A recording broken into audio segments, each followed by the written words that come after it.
तो दोस्तों, तो कैसे हैं आप लोग। उम्मीद करता हूँ अच्छे होंगे। मैं भी बहुत अच्छा हूँ। तो हम लोग क्लास 12 यानी कक्षा 12 का गणित पढ़ रहे हैं, जिसमें हम लोग पढ़ रहे हैं सांतत्य तथा अवकल नेता। सांतत्य तथा अवकल नेता में देखो ऑलरेडी मैंने बहुत सारे सवाल करवा दिए हैं।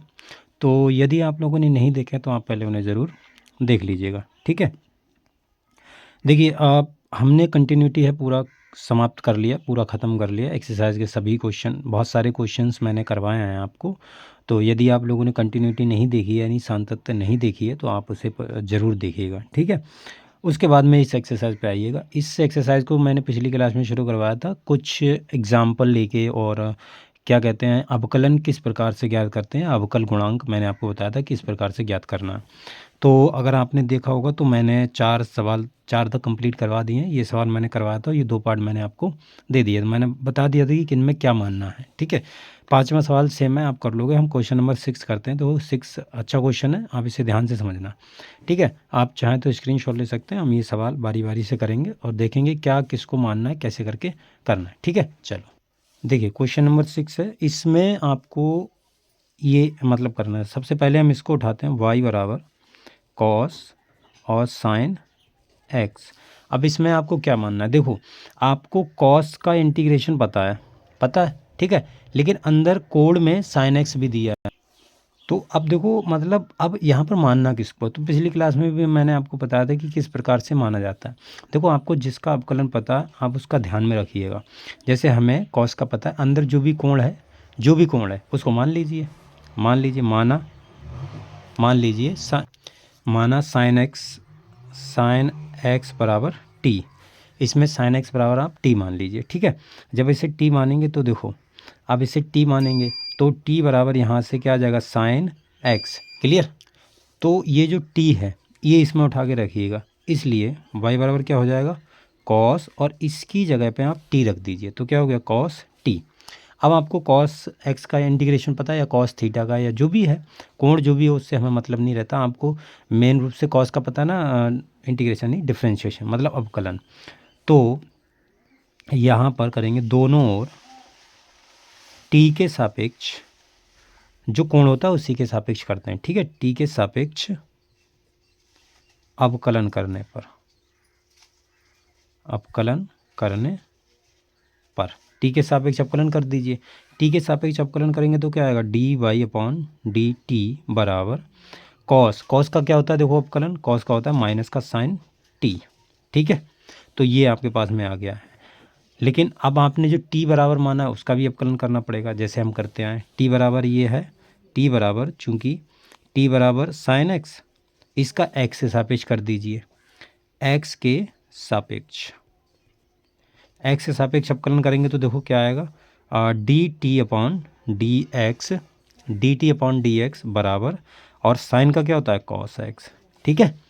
इसलिए अब आपको परिभाषा लगानी है। इसलिए D Y upon D X बराबर D Y upon D T, Y का टी के सापेक्ष, into D T upon D X, T का एक्स के सापेक्ष अवकलन जो भी हमने किया इन दोनों के मान रख दीजिए। D Y upon D T कितना है, ये है माइनस का साइन टी, और D T upon D X कितना है, ये है कॉस एक्स, ठीक। तो अब देखिए यहाँ पर अगर आप देखेंगे ये वाली चीज़, तो ये कितना साइन है, ये कितना साइन है। तो यहाँ पर साइन और टी का हमने क्या माना था, टी को माना था हमने साइन एक्स, तो ये साइन एक्स आ गया टी का मान, और ये कॉस एक्स, तो ये इसका अवकलन आ गया। इस प्रकार से आपको करना है अवकलन। और देखो जो फंक्शन है बचे हुए आपके पास में, जैसे ये है साइन टेन एक्स, तो यहाँ पर आपको टेन एक्स को टी मानना है। फिर टी का वैल्यू यहाँ पर रखना है, वाई बराबर साइन टी आ जाएगा। साइन टी का आपको अवकलन पता है, और टी बराबर आपने माना है। देखो किस प्रकार से मैं यहाँ बता देता हूँ। जैसे यहाँ पर हम मानेंगे टी बराबर टेन एक्स, फिर इसका एक्स से सापेक्ष करेंगे तो D T upon D x आएगा। टेन एक्स का क्या होता है, सेक स्क्वायर एक्स, ये आ गया, ठीक है। और आपने टी बराबर माना है तो ये कितना हो जाएगा, साइन टी हो जाएगा। इसका टी के सापेक्ष करेंगे क्या होता है, कॉस टी। फिर ये दोनों वैल्यू आप रख दें, D Y upon D X. वहाँ से जो ये वाली डेफिनेशन है यहाँ पर और यहाँ पर, उन दोनों का मान रख दीजिए, उन दोनों को गुणा कीजिए, और टी की वैल्यू जो आपने मानी थी वो दोबारा से रख दीजिए, आपका आंसर आ जाएगा, ठीक है। समझ में आई। चलो देखो क्वेश्चन नंबर 7वां है। 7वां कुछ इस प्रकार से है। क्वेश्चन नंबर 7 है कि under root sine X comma under root sec X comma under root 1 plus sine X, इसका आपको अवकलन करना है। मतलब ये अलग फंक्शन है, ये अलग है, ये अलग है, सबको आपको अलग अलग निकालना है। तो आप मान लीजिए माना, मतलब माना क्या, y बराबर मान लीजिए ये हमारे पास में कुछ दिया होगा साइन एक्स, समीकरण नंबर 1। चलो समीकरण से बता देता हूँ, इस प्रकार से आपको समीकरण मान लेनी है अगर आपका मन करे तो यहाँ पर माना देखो हमें पूरे अंडर रूट का तो पता है नहीं अवकलन अभी, तो इसको हम अंडर रूट एक्स का अवकलन करना जानते हैं। अंडर रूट में एक्स होता है तो एक्स की घात 1/2 हो जाएगी, इसका हम अवकलन करना जानते हैं। अभी अंदर साइन एक्स भी है तो हमने साइन एक्स, पॉलिनोमियल का इस प्रकार से होता है कि घात पहले आ जाती है। ये आपने फर्स्ट ईयर में पढ़ा होगा। पॉलिनोमियल का सिर्फ ऐसा होता है कि पॉलिनोमियल का मतलब अंदर अगर बहुपद है तो उसमें ये रूल लगा सकते हैं कि घात पहले आ जाए और फिर इस चीज़ का अवकलन हो जाता है, फिर वो हमारा आंसर हो जाता है। लेकिन ट्रिग्नोमेट्री फंक्शन में ऐसा नहीं होता है, घात वाला ऐसा कुछ सीन है नहीं अभी, उसमें कुछ ना कुछ मान के ही करना पड़ता है। तो यहाँ पर मान लीजिए साइन एक्स बराबर टी, इसको समीकरण नंबर 2 मान लीजिए। अब मैं आपको बता रहा हूँ, देखो ध्यान से समझना। समीकरण 1 व समीकरण 2 से, देखो आप चाहे समीकरण मानो या ना मानो उससे कोई फ़र्क नहीं पड़ता, आप बस यहाँ पर रख दीजिए कि टी की वैल्यू यहाँ पर रखने पर बात ख़त्म।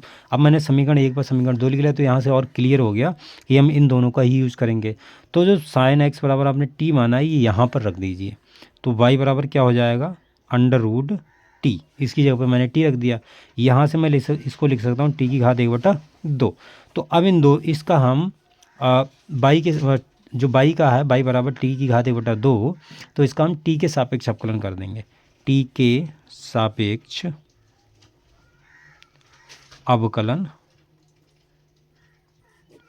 करने पर, ठीक है, इसका हम टी के सापेक्ष अवकलन कर देंगे तो देखो क्या आएगा, D Y upon D T. और आपको पता है कि अगर एक्स की घात 1/2 हो, इसका अवकलन करते हैं तो घात पहले आ जाती है, एक्स की पावर एन बार, फार्मूला पता है ना, एन एक्स एन माइनस 1, एक घात पहले जो घात है वो पहले आ जाती है, एक उसमें से कम हो जाता है, तो ये पहले आ जाएगी और इसमें से एक कम हो जाएगा। तो 1/2 एक्स की घात 2 एकम 2 माइनस 1 मतलब माइनस का 2, ऐसा आएगा। देखो 1 माइनस 2/2 तो माइनस 1/2, तो ये आ जाएगा माइनस का 1/2।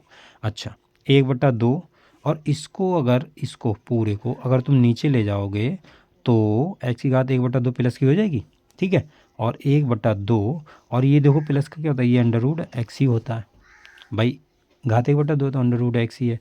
तो यहाँ से देखो यहाँ पर टी था, मैंने एक्स लिख लिया है, ठीक है, तो ये शायद मतलब टी होगा, मेरे को एक्स ही ध्यान था ये वाला, तो ये टी है, ठीक है, ये क्या है टी, थोड़ा करेक्शन आप कर लेना, टी है दोनों में, ठीक, ये क्या है टी। चलो मैं दोबारा से कर देता हूँ उसको, गिचपड़ हो गया ज़्यादा। टी के सापेक्ष अवकलन करना है तो D Y upon D T बराबर 1/2 टी की घात 1/2 माइनस 1, तो 1/2 और टी की घात माइनस 1/2 तो 1/2 और टी नीचे आएगा तो अंडर रूट टी बन जाएगा, ठीक है। तो D Y upon D T तुम्हारे पास में ये आ गया है। अब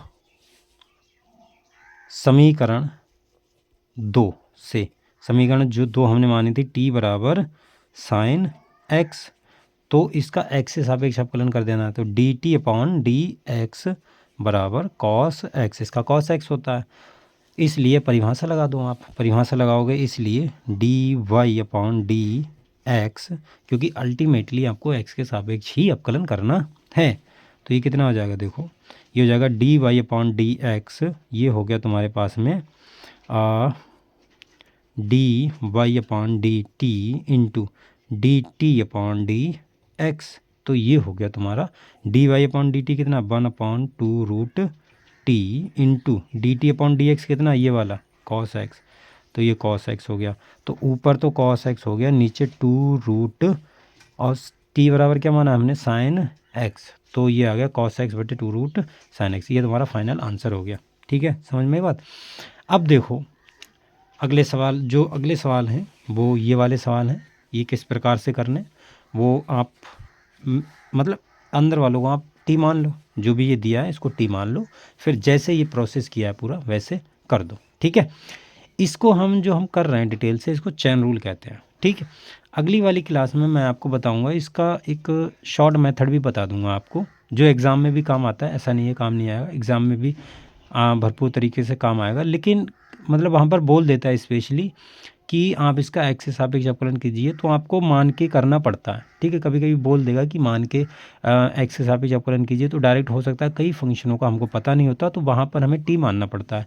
लेकिन ज़्यादातर अगर ये जो टी मानते हैं इससे बहुत सारा बहुत ज़्यादा लंबा खिंच जाता है, सॉल्यूशन जो है बहुत लंबा खिंच जाता है। तो वहाँ पर कई स्टूडेंट्स को या कई को दिक्कत होती है कि हम सर क्या माने क्या नहीं माने। ठीक है, तो अभी तो फिलहाल जैसे जैसे मैं बता रहा हूँ वैसे वैसे करते जाइए। मैं आपको बता दूंगा कि शॉर्ट ट्रिक क्या है इसकी, कैसे करके इतना लंबा नहीं करने को डायरेक्ट हम एक्स के सापेक्ष कैसे निकाल दें टी अगर ना माने तो। ठीक है, वो चीज़ मैं आपको अगली क्लास में बताऊँगा। ठीक है, ठीक है, कि किस प्रकार से मानना है किस प्रकार से नहीं मानना, करना है क्वेश्चन। ठीक, तो आज के लिए इतना रखते हैं, मिलते हैं अगली वीडियो में, तब तक के लिए बाय।